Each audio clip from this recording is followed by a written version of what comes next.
Wait for it. Wait for it. It says we're live. I don't know Says if it's streaming live. It says live. So we're going to pretend as if we are because it's still Okay. connecting over here. So welcome T with TCE number 6. Woo! Today's loose topic, scope of competency and scope of practice. I don't even know where we want to start there, but it sounds like this was, we can set some context maybe. Yeah, there was an initial conversation that was started. We were talking a little bit. Behaviorism. Yeah, radical behaviorism and functional contextualism and where we all stand and how we define ourselves, and it, kind of talking about ACT a little bit, and then we're starting to get into this conversation of scope of competence versus scope of practice and how we get trained in those things and that sort of thing. And I know, Dimitri, yeah. I was gonna say, it's always been interesting to me because there's kind of two ways in which people are taught, it seems.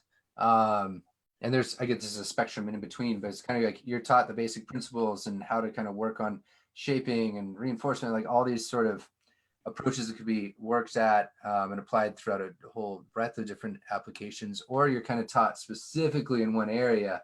And it almost seems like the scope of practice and conversation's difficult because of that, but your competency is almost defined in how you were trained. Mm-hmm.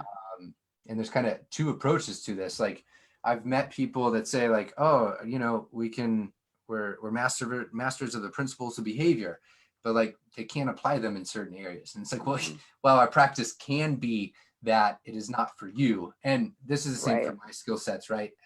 Depending on where we're talking about, where I can apply them. So I felt like it's always been one of those things where like, in a way, we're kind of an exposed field because we don't all have the competency that our field says that we can, but we can obtain it is the thing, right?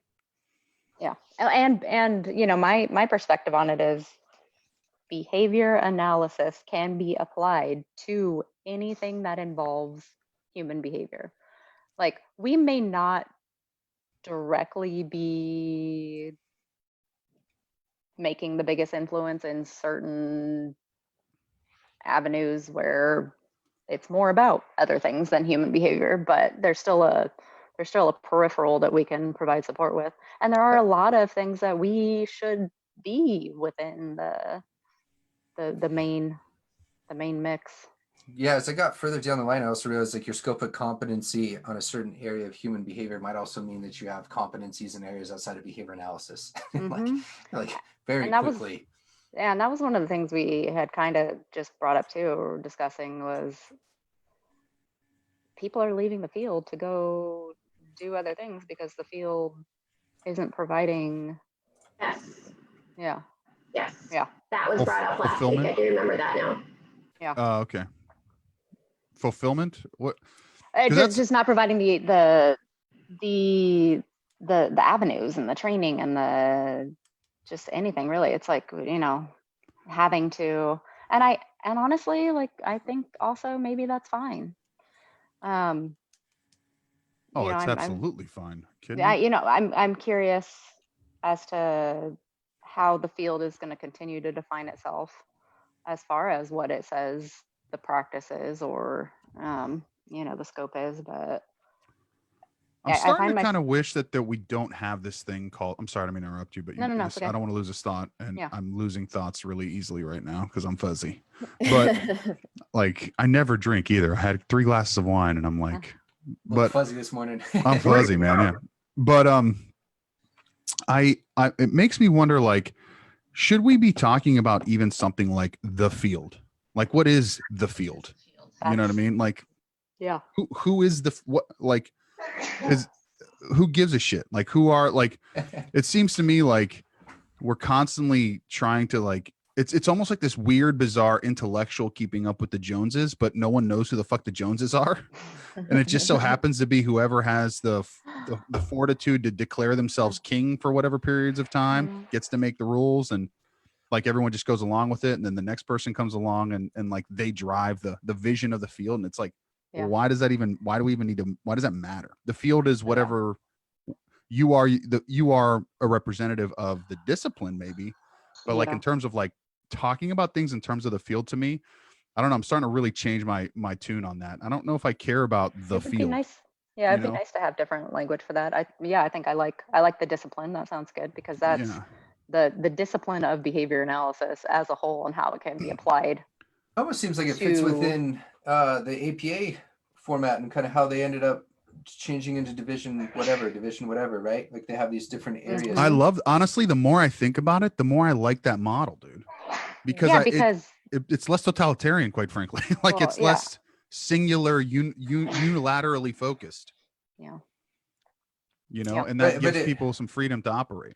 Yeah, it does allow you also to like push somebody into a room like the Division 25 behavior analysis group. It's just kind of you can ostracize in the room there, right? Yeah. But I think that the benefits are largely there. Sorry, Rebecca, what were you saying?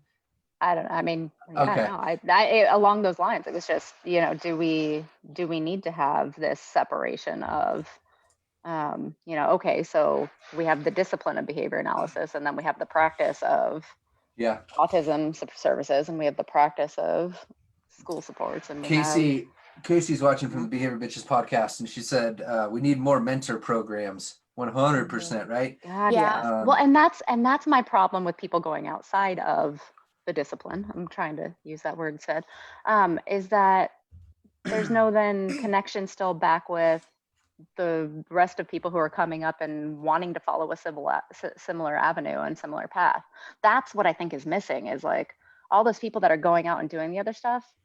We need them to kind of come back and help some of the others of us out who are getting pigeonholed. Oh, dude, I went and bombed. I wonder if they'll listen. Well, Leo go report on me, but I went to the state board's coffee chat this week. Oh. And I helped Lee. I'm not mad at you, Lee. but it's funny because they were like, what can we as the state ABA board do for our members during this time, right?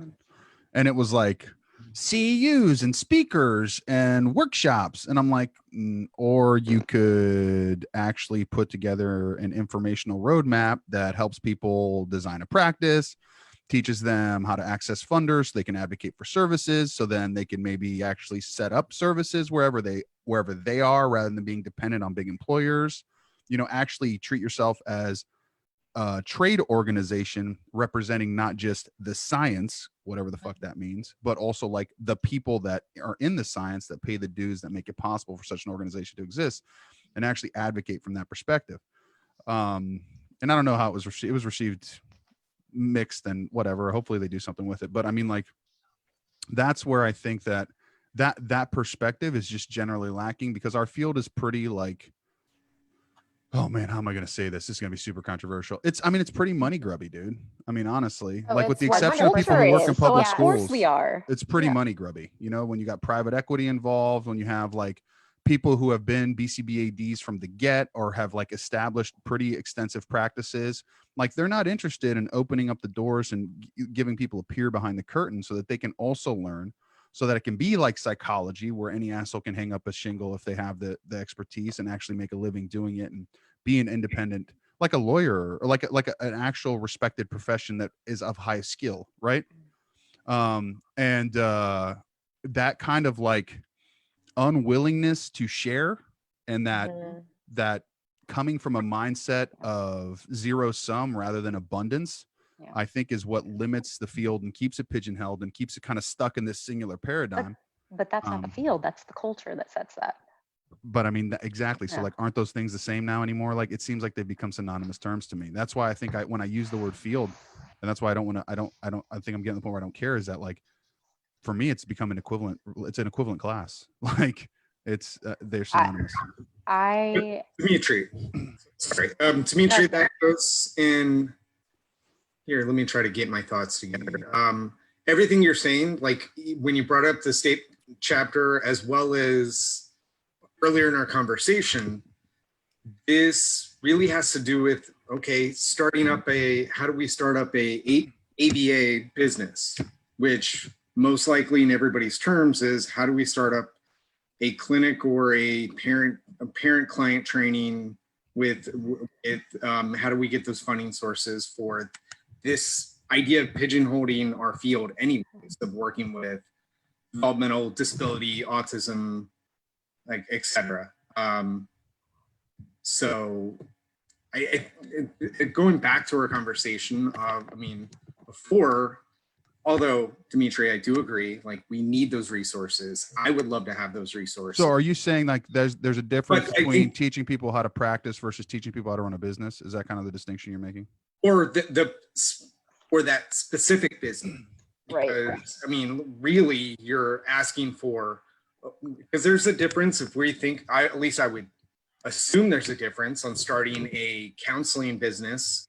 Maybe there's not. Starting a counseling business versus starting a ABA clinic or at-home treatment business. Kids with autism. I don't know. Like, is it just about getting those funding sources so you can bill, and now just posting you're available to have clients? I think teaching someone how to run an accounting spreadsheet is a lot different than giving someone a task analysis on what organizations are who, and giving them a little bit of a roadmap that defines the players and stakeholders in a particular game so that they at least know where to start. So like, I don't disagree that it's not their responsibility to teach you how to be a CPA, okay, or an MBA. That is absolutely not what I'm talking about. No, and I wasn't really. I know, but I'm just saying, like, that seems to be like from my point of view, like when you have those kind of conversations, that's the extrapolative effect, is that like you're actually asking for those things, and that's not actually what we're asking for. What you're asking for is like, okay, we do operate in this very tight niche, whether or not we like it or not, except for those few who do choose to venture out, but then they don't come back. So they're technically not really accessible at this point in time.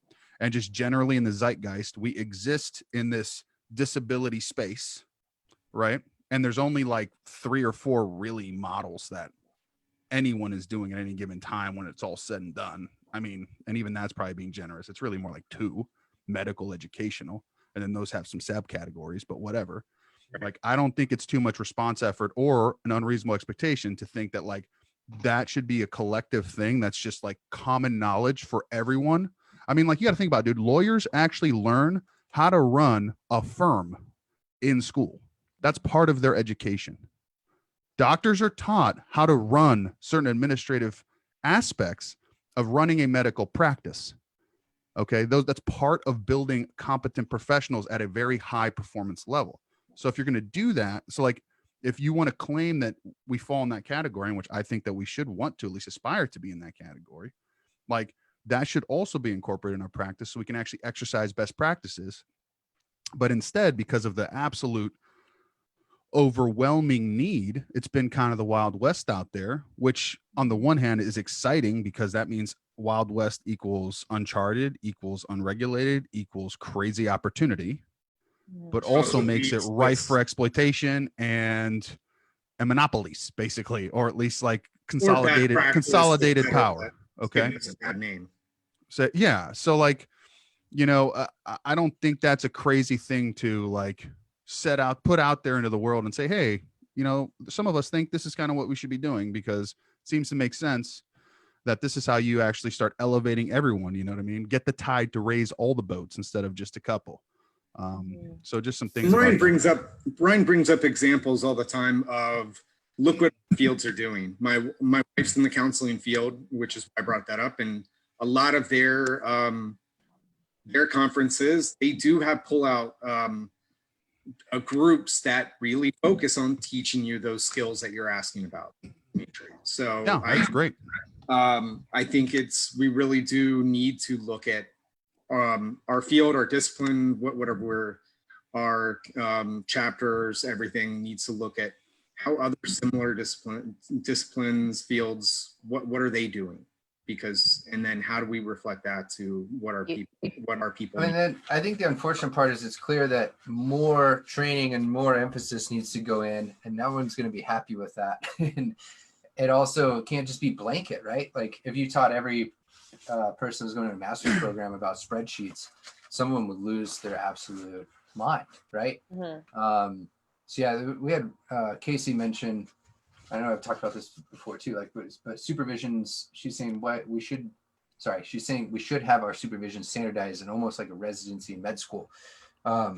I think that would be great. I think it's going to disrupt a lot of things in people's personal life to be able to do those sort of things. But you have to have certain systems in place, I feel, to have that. And it's great. Like, it's like in a perfect world, that would be like ideal. yeah, but it's the also infrastructure for that is crazy. well, and that's where you saw the American Psychological Association put emphasis on not master's level, but doctorate level. And I really wonder if that's becoming a bigger conversation in our field, on that the practice should be dictated at a higher level than it is right now. Because that's I totally agree with that.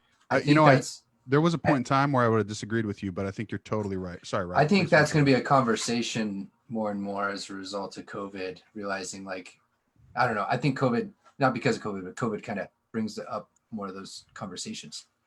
See, I think going through, because Danielle and I were talking about this, and even I think you guys mentioned when we started off with the philosophical conversation, it's like I never read any of this shit until I got to the doc program, and I didn't even really read it till a year into it. So it's like I had to go get, and I had to go to undergrad, then I had to go to graduate school, I had to get a certification, and then years later make the commitment to go get a doctorate to even like really examine these underlying conceptual principles that actually fundamentally change the way I think about this stuff, that at many instances are antithetical to the way that we're taught how to do things. Yep. Like very antithetical. Like, what I would shit. love though is open educational resources. Yeah. There is a webinar on that coming up. I was going to say, isn't, what is it? Ryan Because Sane. we shouldn't go have to put ourselves into $100,000 worth of debt to be able to go out and change the world. No, We don't change the system by participating in it that way. Yeah, the open educational source is really cool. I don't know how it works without a ton of people valuing it in a community and creating all this stuff, which we're getting more of that in our field. Yeah, but we've what also better field to do it. Yeah, but there was also like we need to chase it. There was a big push for like MOOCs, like probably 5 or 6 years ago, the massively open online courses. And there was some stuff that people were trying to build in there too, and it doesn't seem to be catching in our field, unfortunately. Because everything's monetized to the next level, dude. Yeah, but like struggling to try to pay our bills too. Monetizing it almost allows you to, is like part of the game since you're in this economic culture, So I don't know how. Yeah, the open educational resources thing is something that I waffle with, because I also think that going through some of this stuff without an adult to guide you can be, it needs to dangerous. be a balance. Yeah. Because I mean, that's where like some of my hangups with ACT come into play. Like, I think ACT as a tool is amazing. I think if you have a good understanding of relational frame theory and you actually do understand functional contextualism as a behavioral position, it's brilliant. It's like revolutionary genius level shit, Brilliant. Yeah. But 100%. if you don't have that in-depth conceptual understanding, it's a dualistic shit show tool that puts you in a position to come with a lot of mentalism and a lot of like hokey pokey non-empirical stuff. So like it takes such a high level of sophistication to keep it grounded in evidence, to keep it grounded in like empiricism, that you can only be taught that by someone who actually can give you those foundations. What were we saying, Nicole? What were we gonna say? And I think that's where the conversation kind of comes back to scope of competence. Is you can do an ACT webinar, but you can't go do ACT because you haven't been trained on it. Like you need to have that person who can do BST with you and make sure that you're competent in that area and someone to check in with. And I think we just have to do better at opening ourselves up to that as a field. And that costs money, which is hard, but I've done it, and I'm lucky I'm in a place where I can, but I have had mentorship and I continue the mentorship even after the BCBA, and that's super important to me, and that's a value of mine. So just maybe showing other people that this is how we get there. This is how you develop competence and how you can better serve our clients and our field, I guess, lack of a better term, but it's just, I mean, developing competence is a thing. Tough thing, man. It's you have to commit to it. I mean, like, it's funny because talking to And- I had a great conversation with some friends, and like one of them is, I mean, he's a super smart guy. I mean, he's a freaking brain surgeon, right? And like he's in LA and he's actually not working right now. And I was like, you're a doctor, isn't it all hands on deck type scenario? Nope. And he's like, well, yeah, he said, except there's only 1,000 of us. So actually it's the opposite. I only go in if it's absolutely necessary, like to the point of ridiculous, because they can't risk the idea of me getting down, because the next guy who can do it is, 7-hour plane ride away. Like, so. Or 7 years of training away. And, or 7, if 12 you bleed probably. too fast. Actually. Yeah. Sorry. Yeah. But you know what I mean? Like, or because of the amount of time it takes to get to that point of expertise and developing expertise. So, I mean, like, yeah, I think that it's got to be one of those things where you have to commit to a certain path of understanding and knowledge. And it's more than just training to me. It's more like adopting a framework, man. Like and that goes back even to the previous step that I think brought us to this, is that I was trying to get at when we're talking about philosophy, is like, to me, being able to really establish competence in its most sincere sense is that you have to have a philosophically, conceptually tight understanding of what you're doing, because everything emanates from that. And so a point that I want to make too is just something I noticed, or had been thinking about, is we have a tendency, particularly in this field as well, to put this pressure on that you can't do anything until you 100% know how to do it, and I don't think that's right. I'm with that. I totally agree with you. You have to go do it to get better at it. Like, and so I think we get stuck a lot because everybody's like, oh, I can't go do anything because I am not a expert at it yet. And that's where a mentorship like there is some level of, it's this balance of responsible practice based on a strong theoretical foundation, and evaluate as you go and adjust and learn and grow, because we all know from the behavior of science, you have to have the non-examples too. You have to go in and make the mistakes. That's what you learn from. You don't just go learn by doing everything perfectly. So, and I think the biggest thing there, I'm sorry. No, go for it. I was gonna say, I remember reading a paper about like every surgeon starts out working on non-humans, but eventually a brand new surgeon has to take on their first client. Yeah. And it's and the something same thing like with that. us. Like, yeah, you're not going to walk in and perform brain surgery on someone without having a strong system of practice and, that sort of thing. But you always have a backup. I think it's nice to have people in your corner who that you can ask and be like, okay, I have this situation. Can I just run this by you real quick? Okay, Right. I got it. Yeah, right. that's So what then they consultation's can for.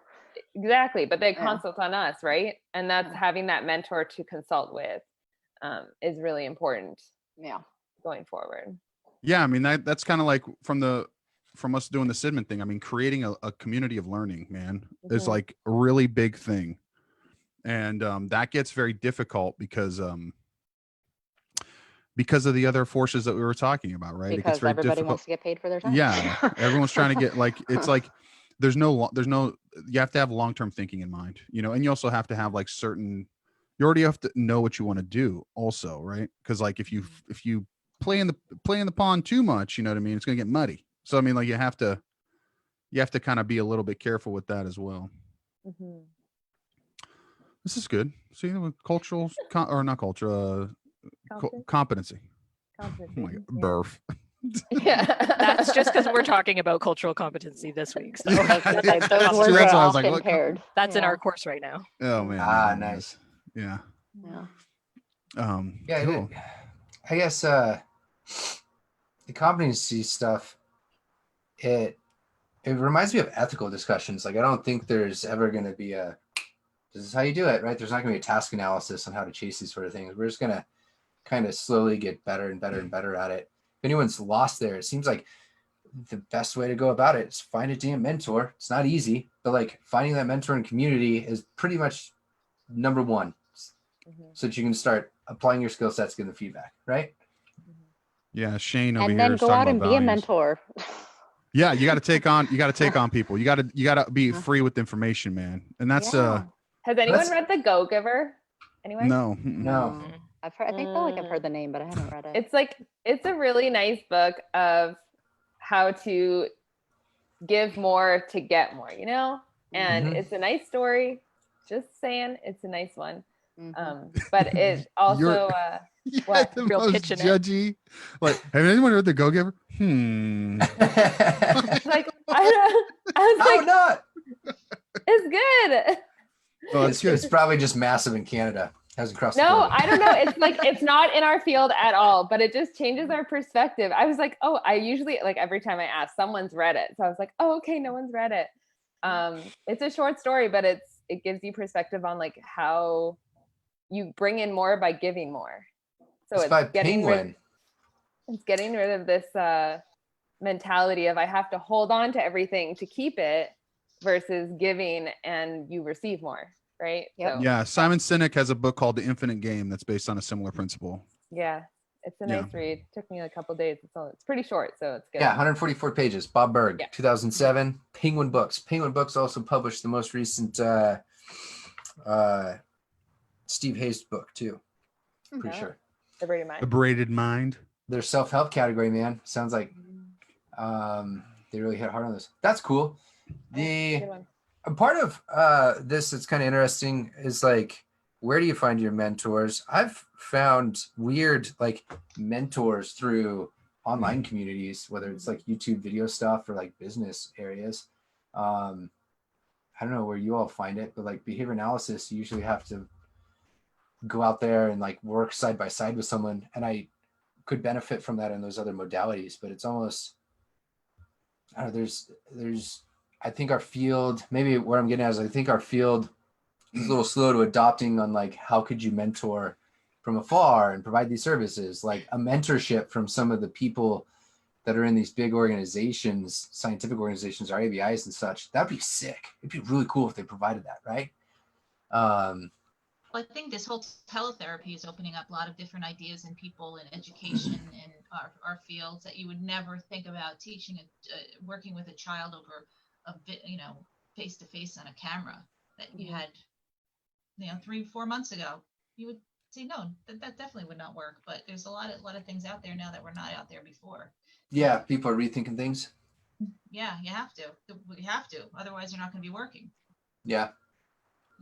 And you were touched on a point before about ethics and how we, as a what'd you call it, Dimitri?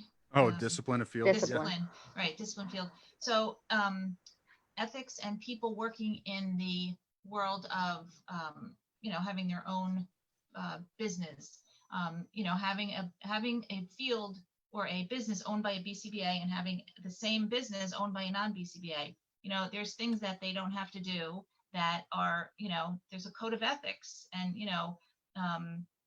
this is a whole nother conversation, but it just is, it's not the same as a lawyer. You're not going to go to school as a lawyer and follow this, big code of ethics, which you're supposed to do. I'm sure there is a code of ethics, but I think our field has an extremely high ethical responsibility, and a lot of other fields, and I don't want to say a lot of other fields, but I'm talking about like lawyers and other businesses might not have such ethics. Just different lines where the things are drawn, right?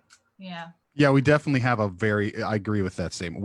The bar is set very high, unreasonably high at times in certain areas, and like not even addressed in others, which is really bizarre. Right. Our ethics code is very unbalanced in terms of like realistic expectations and or things that make sense just generally across the board. Because you're right, lawyers, their threshold is the law. Like they do have other responsibilities, but all those responsibilities are actually dictated with violation equals criminality in most instances. Like, can we have a bottle of water? I mean, that's like absurd. Right. It's it's tight, but then you loosen up, and then the next year somebody's going to get a new car. It's like, I just wanted a bottle of water. Yeah. It's going to be that someone crosses over and goes to the next level. Yeah, then it's like blue chips, and you got like coaches throwing hookers in your window and stuff, trying to like entice you to come play ball at their school and stuff. It's like a totally different animal. It's like, wait a second, how'd I get there from a glass of water? How's that slippery slope got weird? A glass of water.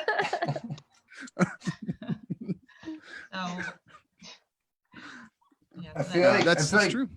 And part of that is goes back to just how we teach and train things. Like some programs are fantastic at it, others aren't, on teaching. Like you're taking a functional approach to everything always. And unfortunately, our professional ethical standards were set up oftentimes on topography.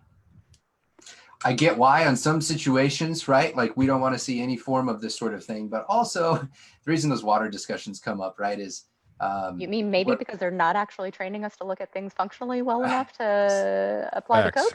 Absolutely. Sometimes. Well, and Actually, how can it's you have almost a like business? it needs Sorry. to be. It seems like there's some of the functional thinking didn't bleed over to everywhere it needs to. I mean, look at that though. Like the design of our ethical standards was based on the idea that they don't think that we have been trained enough to follow a functional ethical code. Oh, it's Yeah, As very, opposed to a very, topography one. very parental. But it was also like you can't not do that in today's day and age now. I think, like, I get why. Like, show me an organization that's taken seriously that doesn't do that. Right? Yeah, the AMA. Like, I mean, What? I haven't looked up there. Sorry, I don't know. but them. I mean, my point, like, lawyers, like that's the whole. Like, she brought up a great example. Like, those are all dictated by the law. Like, particular, like, you have particular operating guidelines that push you in a particular perspective, right? Like even accountants, like accountants' ethics are simple. You have a fiduciary obligation to do no harm. Right. You know, like fucking mortgage brokers even have that. Like, and they're skeezers for the most part. No offense to any mortgage brokers are listening. Like, I'm sure you guys are good people, but your profession has the worst reputation of all time. I mean, I guess car salesmen are worse, but not much. So I mean, like, you know what I mean? So like even those people have, but they have broad scope guidelines and conceptual frameworks. I think like when we started out with a philosophical discussion and like conceptual discussion that led us to scope of competence, that brought us back to like ethics, which kind of brings us back full circle, where it's like, if you don't teach people how to critically evaluate ideas, think about things in a broad way and not be hyper rigid through these various prescriptions that develop these absurd dogmatic behaviors, like, you set the occasion for what we have now, which is this discombobulated segment of the field that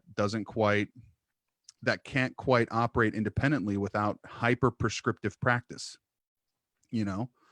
And like, how much better would it be if we were just taught something like a categorical imperative, you know, which is, you know, don't develop rules that you can't universalize and that you wouldn't want to have done unto others. Like, follow golden rule, man, like whatever. And like, don't treat people as ends, treat them as means in and of themselves. Right.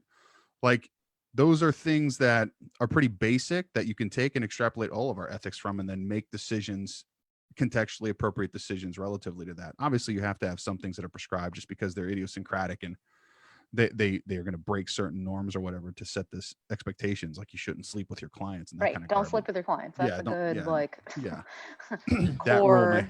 There are no circumstances where that's, you know, gonna end up being a good idea. But when I you start mean, getting into the fine, microscopic sleep with stuff, your like client, the but don't see water, them as a client anymore. what? I said, fine, you know, you have a Discontinue client, you fall in services love, first. Discontinue services, and then For 2 you know, years though. You Yeah, had 2 yeah. years. Yeah, I would say, No, yeah, you probably shouldn't be. Yeah, I don't see don't it. forget Like, to bring your own water. 2 years feels like not enough. Like, If love is real, it will last. If not, it won't. That's why they said the 2 years. love is real. It will last. That was a good one. That's great. That's great, Oh, Nicole. man. Yeah. Who is it? We have a new person. Ryan. What's this guy's name? Ryan Ryan C? runs Sitecore and is part of that open educational resources group. Cool. Sitecore He's got a is one of great- the other He's got a study great channels. thing on spotting bad science shared right here on his Facebook page that I think we should share. That's pretty good. Yeah, he rocks, man. They work hard on developing a ton of open educational resources. Yeah. Site Shout core out helped Ryan. my final studying days. Yeah, I think they help with stimulus equivalence the most. yeah. You struggle with that a little bit? Struggle with some stimulus equivalence? Yeah. Oh. What I'm was not the- even gonna go there now because I don't remember. No, let's do it. That's fun. Like, what was the hard part about it? I think it's because I had never like been so BDS modules went over it, and I watched their video like 20 times, and I could never get past that. I did though, because and then I think it was just like the whole, like all of it, A, B, C, and then like C and D, and then all these other things. And I was like, that's really cool. But I also never learned that in school. For me, it was, go ahead.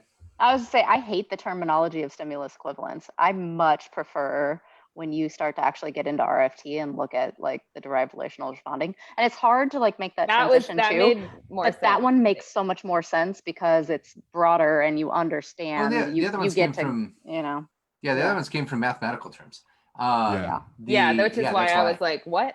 Yeah. So but I was going to say, Nicole, I remember, I don't remember how long it was, but I remember a good month or two of struggling on how to apply it, how to start thinking that way. Like when I was talking with my mentors and my supervisors, and it was not one of those things where it was like, oh, this is it. Like it just didn't like click the next day in practice. It was something where it was just such a different way of thinking and framing things for me. And I think part of that also is it just moves so fast, like where it's hard. It's a harder thing to watch and measure and pay attention to for some, I guess. I think I had to do like Psychor, and then I did BDS modules a million times, and then I read the book a lot, and then I had to get like a lot of different ways of it coming in. And then I was like, okay, I think I get it enough for the test.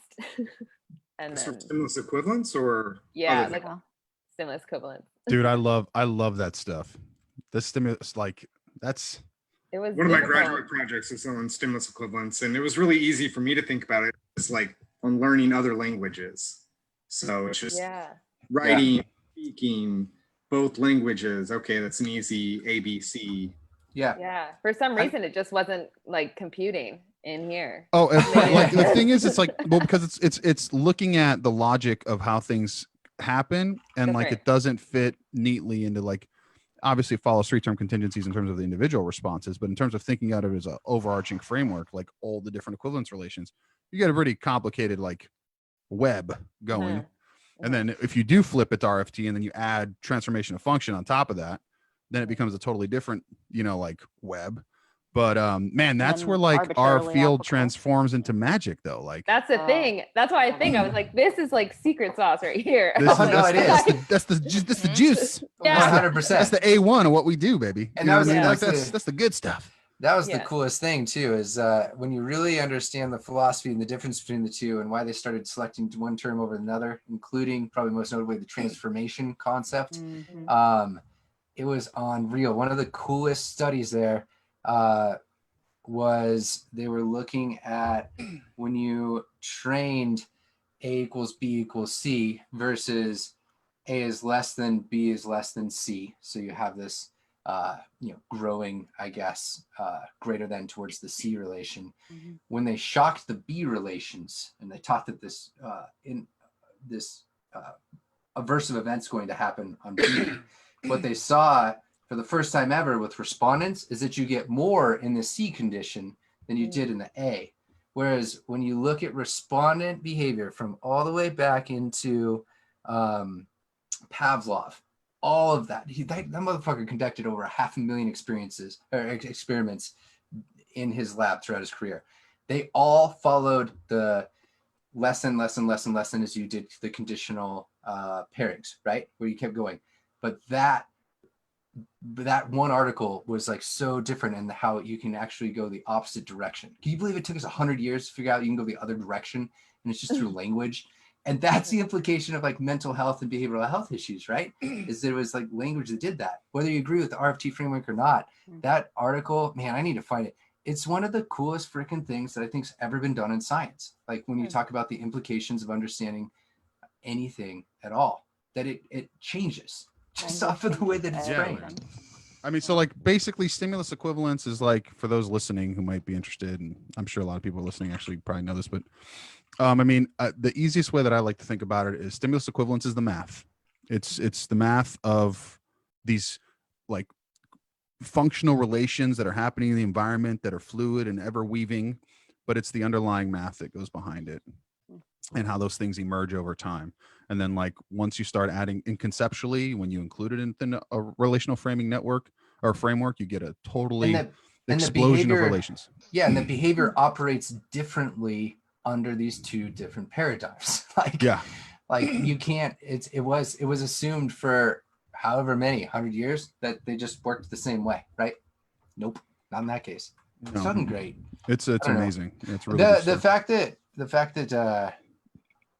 like you helped remind me of that, Nicole, but did you share that too? Thank you. It like makes me realize like some really dope videos with ideas to do on this, because the implication The of it is studiers need so it.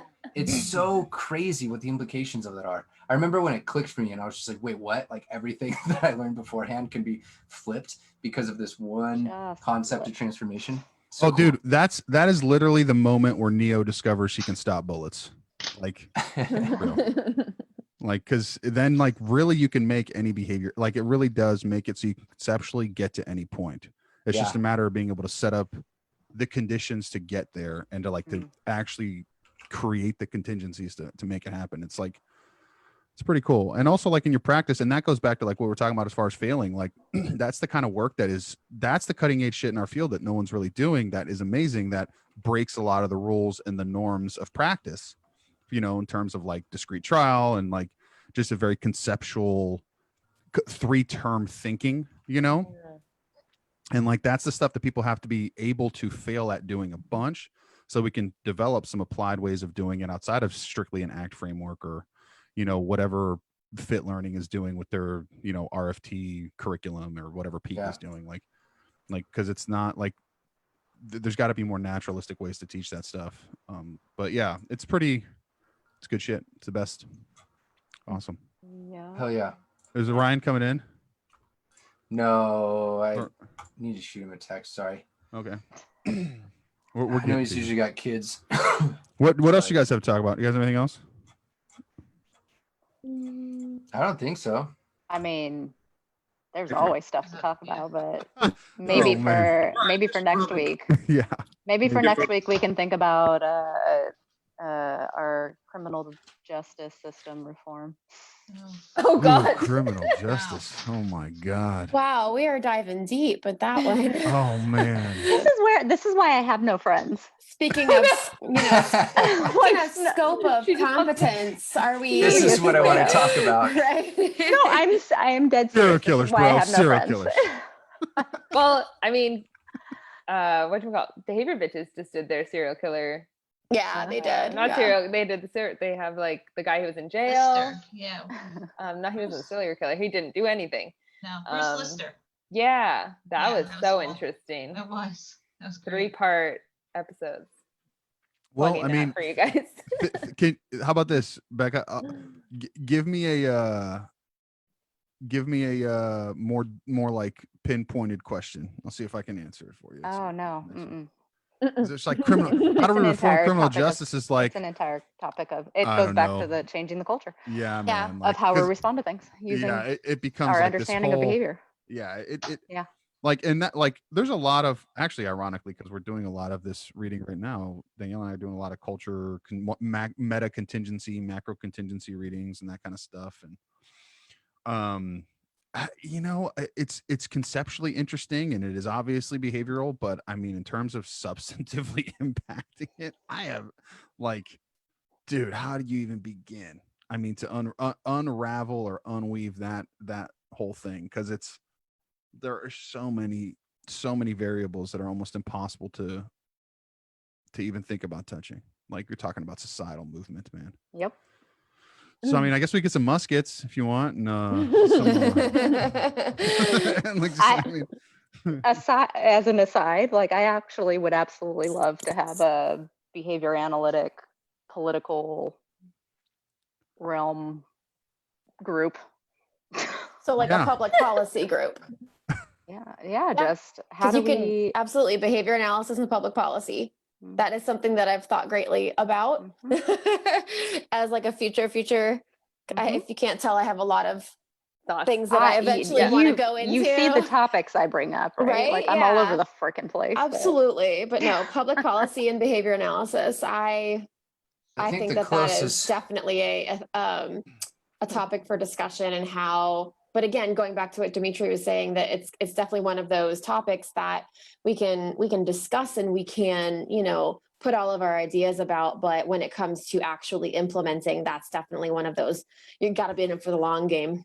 So Yeah. Well, but that's where I see the value of having these conversations, though, is getting other people to think about it. And, we're going to have people who And want it's to great. do invest It's great in to that. be able to think about it, but where's the, can we get into it as a job, like Yeah. to actually go and work? Can you imagine police stations having BCBAs on hand, hospitals having BCBAs? I mean, my gosh, this is what it is, I think hospitals are actually starting to out here. I Some heard of they them were are. hiring. Mhm. but it's this field And is I don't- everywhere, and I don't I don't understand see why it's it- not everywhere. To follow Yeah, the money is, and And- that's why there's so many companies, ABA for autism, and I don't even but- want it to be BCBAs on hand. I want it to be crossover training in education. that would be systems. great. Yeah.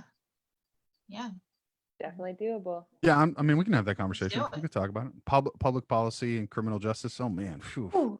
That'll get All right, dark. That'll study get up, dark guys. Going in a lot of different directions. too. Ryan, what's up, man?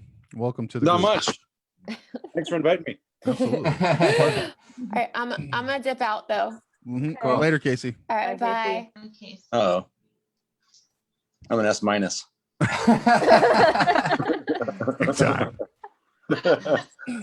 I was saying, No. one of the funny things about you guys are talking about hospitals. That's one of the things that actually got me involved in behavior analysis in the first place. Was I did my internship as an undergrad as in the child life department with the pediatrics floor here in Spokane at Sacred Heart, and there was the huge influence from behavioral medicine, and it was just 100% behavioral. It was awesome. I was just loving it. So it kind of hooked me on the application of all of it. That's cool. So cool. That's super cool. Yeah. So what's up, man? What were you you had some stuff for us. Sorry. Do you had like some commentary? Oh, I was just commenting about the behavior analytic stuff in the hospitals. Absolutely love it. I always have commentary. Oh yeah. Quiet. Dude, Psychcore, man. Can you tell me a little bit about Psychcore? Because I don't know if I know enough about it. I think we started talking about Ryan in the context of open educational resources too. Yeah. Open Something. educational Yeah. resources, right? So Okay. do OERs, and really what my background was is teaching behavior analysis. And so Brad was a former student of mine. We worked together to do some video projects for he did it for one of his courses. And then that just kind of spooled into a business. And my background in open software, doing international development stuff, we needed a lot of open educational resources and to do what we were doing. So I was like, you know what? Behavior analysis needs to be outside of a paywall. Like it can't be hidden behind a brick and mortar building. Everybody needs it. So that was kind of the core development that Brad and I went with. And then it took off. We said, okay, there's 700 videos. Let's get rolling. Excuse me. While we're talking. Well, I just remember finding it randomly because I was desperate to I was like, oh my God, I can't get this. And BDS isn't helping me this. So I just Googled it and then Psychcore videos came up and I was like, what? He's going to explain it to me in a minute and it's so fast and I just got it. Yeah, that's an old lecture trick.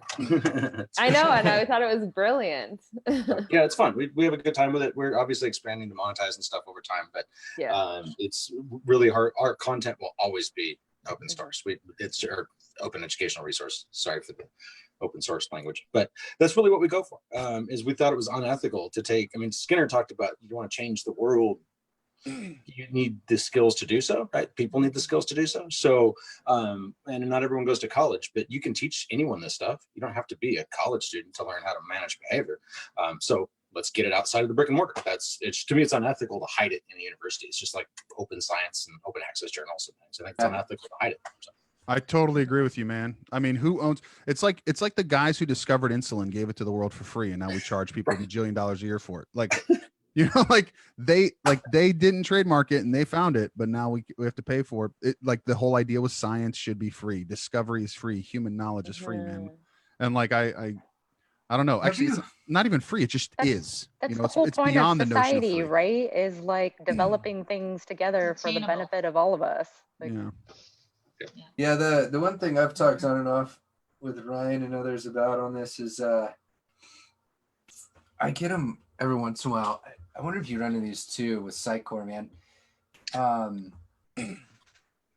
found that there's people will be in like a paid relationship where they're doing like an internal training, an external training, they're doing something for university, and they pull in dope resources of others. So they're basically getting paid to show your videos to someone. You know what I mean? Yeah. Do you run into that shit? Because I do, where people are like, and it's just one of those things where it's like that. I think the thing that drives me most nuts is like, and like I don't know how to handle on that open educational thing. There is that just doesn't sit with me well, and I don't know how to move forward. You know, it's like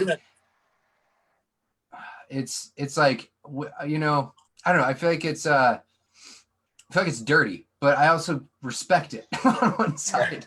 You know, it's like it's partially intended for that, but it's also like, hey, like I don't work my ass off so that you can just sit back and press play and collect a check and go home. You know, like yeah. So I don't know. Does Psychord under that or?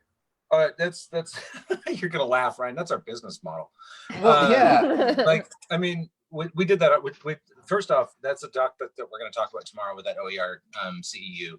Okay. So that's something that's going to come up. But to preview that, the answer is yes. I mean, that is a huge issue. And if you that's something Brad and I talk about all the time. It's like, well, what's the point? Why would we do that and not get paid? Well, if we do it well enough, that takes the whole field and goes bump. It does. Yeah. Now the bare minimum is what we're doing, and we're not the best. We're fun. We have a good time, but we make mistakes. We can do things better. So we learn from Ryan all the time. I ask him tons of questions about, hey, what software are you using? And you know, I get better all the time by looking at his videos. You know, so we bump up that field in behavior analysis, and then so when a professor or whoever takes our videos and puts them into a classroom, we're happy because now that frees up that professor to do something they're good at. Perhaps, I guess. Yeah, so for me to step back and re-clarify, like I agree with those situations in a way that's how I kind of built the model too.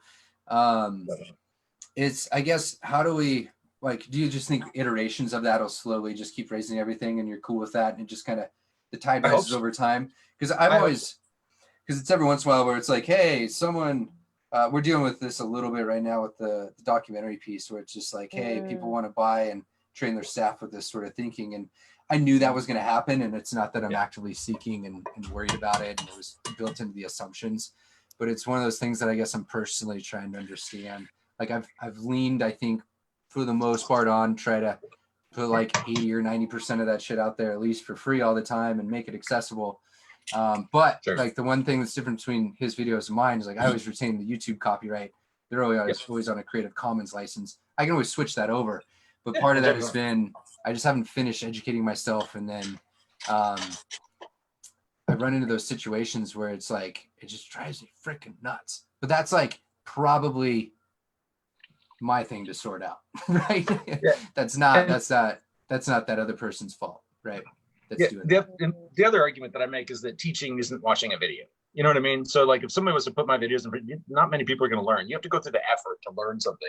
Yeah. So Ryan, you know, we talk about the RBT stuff that we're rolling out, but that's about teaching. Like, okay, take 1,000 free videos and put them into a course. You're not going to learn anything until you force somebody to learn it. Like in that instructional design piece. So I encourage, like on Instagram, I encourage all those companies to use our stuff. Like, hey, it's just another exemplar. It's not necessarily the best, but it's another exemplar. Go for it. No, I've had, I say the same thing. Like a YouTube video can get you very far. It might get you stoked and make you think about something. Cool. Sorry, this like bled a little bit into like online content stuff, but I think it's important to figure out how can you monetize some of these efforts, right? And how can you, I don't know, price appropriately to account for some of those things and stuff like that. Yeah. That's hard. It's hard. No, the point is not to monetize them. But for all the work that Ryan put in on the documentary, it's like you have to price properly. And part of it is I think for me it's a question of how much and when, because like the final cost on that thing was $31K. If we want to have an example, that didn't count my time or Sarah's time. That was just direct costs. And so it's one of those things where you could do it once and throw it out there, and like we could rethink the model too, to where you take some donations and try to just one off and it's free out there. That's possible. I think that's a lot harder to do But like that model could shift from a direct monetization to consumption over to a sponsored model later on as one proves their worth and such, right? Like this is why there's a grant model out there and people get grants for stupid amounts of money to kind of research or test things. So I don't know. Like me personally, I was totally okay to just like put it on the credit card and be like, I want all of that stuff because of the value that it comes from it. So the customers that you want are the ones that you want paying for it. I'm also like, it's an active learning trail in that case for me right now on economics. And there's a couple of things like with that one in particular, my agreement with Sarah was if God forbid something happens to Pat, we just press publish, it's out there, you know, to where a legacy's ingrained in a way. But I feel like the model can shift over time to maybe have things like that grant model, right? Like I think you could drive some serious dollars. For example, like really large sponsorships in our field are upwards of 50K or 100K for these larger events to be able to have like the big banners and like you're part of the CalOb, the ABI and stuff like that. That's stupid cash. And when you start looking at how many people start to sponsor these sort of things, like you could run productions and get them out there. And to think that those models also not only monetize that, but they monetize every single thing that's coming into there. Like I do think there's room for that, but the other part of that is like you start to have more and more people to report to, and that becomes annoying as hell. So it's like I see benefits and drawbacks and legit issues with even the one that we chose on that. And I don't know, trying to figure out how to do better. Yeah. And then eventually you can provide mentorship for other people on how to do it. You're just trailblazing the path right now. Kind of. I just kind of copy and implement other people's shit. They're outside of our field though. That's fine. Hold on, I muted you. Sorry, go ahead, Ryan. Oh, I just copy your stuff. That's all I do. We all just copy each other's stuff and just keep going. There's a book That's buried. the point, is put it out there so people can do it. Oh yeah. There's a book buried back here in this mess that's called Great Artists Steal. It's essentially them talking about how there is no necessarily novel thing that's out there. You're kind of picking and choosing and learning. You have a learning history and you kind of just adapt, and eventually people start to tack that it's not in a direct copy, that it is something that's been kind of morphed a little bit. And I don't know, that's how I learn a lot, actually. Yeah, me too. Copy, steal, repeat. I remember one of my advisors, Fran McSweeney, said something similar. She says, you will never have an original idea. They're impossible. As a scientist, if you have an original idea, you're probably not a scientist because it means you didn't read all your other history, you know? Yeah.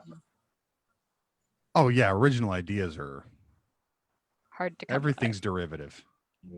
But I mean, that's what's so, I mean, like, you realize that when you write a paper and every sentence is cited and you're like, everything is a derivation. I mean, like, really, if you start getting out there, then it's just like you're just writing philosophy or your opinion, man. Like, that's it's not, it's not, there's no substance to it for sure. Wow, this was we went all over the place today. It was fun. Man, that was good. I needed this. Good little ADHD situation. It's all connected. I do have some other thoughts here. We'll say bye to folks. I do have some other thoughts on the modeling stuff, but I don't want to commit to it publicly right now. Full disclosure. So I'm going to share it all. See what you guys think. So I don't know. Any closing words of wisdom from anyone on the live? Stay dangerous. Stay dangerous. Marvelous, right? Yeah. All right.